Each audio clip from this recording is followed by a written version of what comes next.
Мына ушул экинчи катар санда ушул бүтүн Кыргызстан деп жазылып турат эми бюллетендер. Кудай кааласа. Экинчи катар сан бүтүн ушул бүтүн Кыргызстанды тандадыңызбы? Бүтүн Кыргызстандын ичинде 52 талапкер бар атат. 52 талапкер. Ар биринин өзүнүн катар саны бар. Биринчи турган киши, экинчи, үчүнчү турган киши алар өтпөй калышы мүмкүн, толук ыктымал. 54-чү турган киши же 53-чү турган киши өтүп кетиши мүмкүн. Эмне үчүн? Себеп сиздер жеке инсанга да добуш бересиздер. Жеке инсанга. Мына Улукбек Жапаралиев деп айтып атпаймынбы мен? Көрдүңүздөрбү? Бишкектен да добуш бере алат, Нарындан да добуш бере алат, Москвадан да, Америкадан, Түркиядан да добуш бере алат.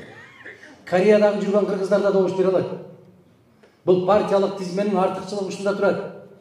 Биздин идеология бүтүн Кыргызстандык ушул болгон.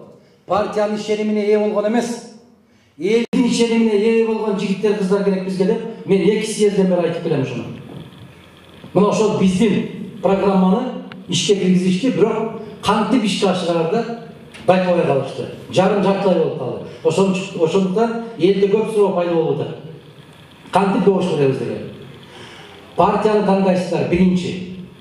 Анан партиянын ичинен муну бүтөп 21 партия бүткөндөн кийин астында уланат дагы 52 катар сан тизилет. Жөнөкөй ойлогон момундай бир квадрат болот.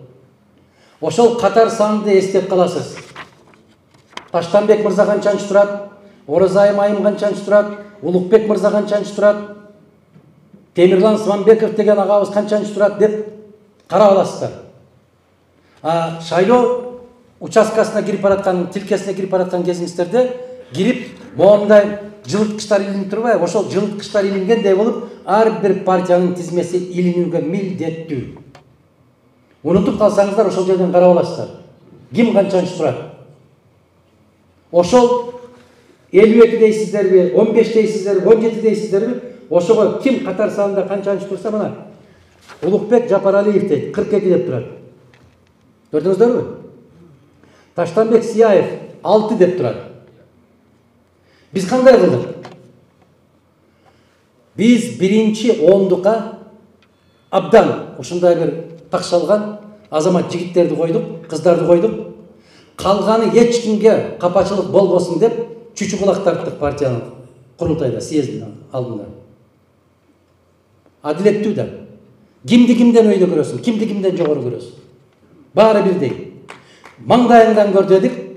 Ошол илгерки ата-бабадан калгандай кылып туруп эле ошол калпагыбызга сан номерлерди койдук да, кыздардыкын өзүнчө, жигиттердикин өзүнчө өткөрдүк. Себеп кыздардыкы бул учурда өзгөчө бир жеңилдиктер коюлган. Эмне үчүн? Эгерде 15 депутат, 15 мандат менен партия өтсө, анын ичинде 5 кыз болууга милдеттүү. Бир добуш албаса дагы кыз бала барат ошол жерге. Түшүндүңүздөрбү? Ошон үчүн кыздардыкын биз өзүнчө өткөрдүк. Эми айырмасы кандай болот? Биринчи, Кудай буйруп, мисалга бүтүн Кыргызстанды мисал келтирели. 20 мандатка ээ болуп калган болсо, ошонун ичинен 7 депутат кыз болуу керек. Аял киши болуу керек. Ошондо карайт, эң көп добуш алган аялдар кимдер? Ошолордон санап келет. Мүмкүн 54-чү же 49-чу турган аял киши 1,5 миң, 3 миң добуш алып калышы мүмкүн.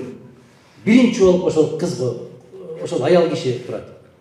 Андан кийин кете берет. Эгер 7 мандатка жеткенге чейин такыр добуш албай калган кыздар болгон болсо, аялдар болсо, баягы катар саны боюнча кете берет. Жигиттердики оор. Өтө оор. Эмнеге? Биринчи 20 мандаттын 7-өн аял кишиге койдук. Андан 13 мандат калат.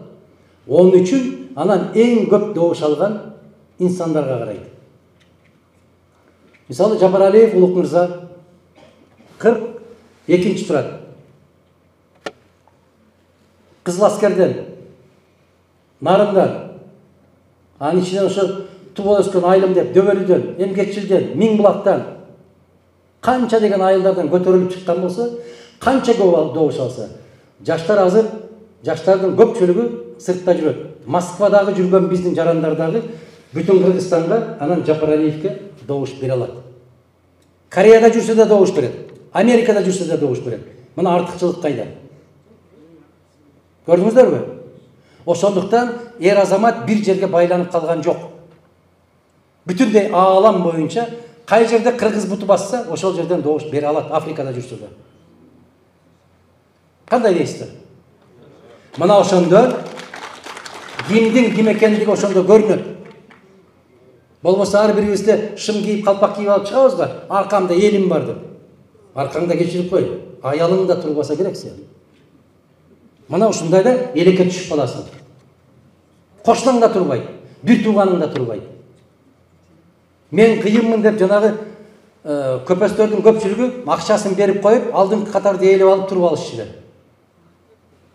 Азыр андай болбойт. Эмне үчүн? Шайлоо башталды кечээден бери.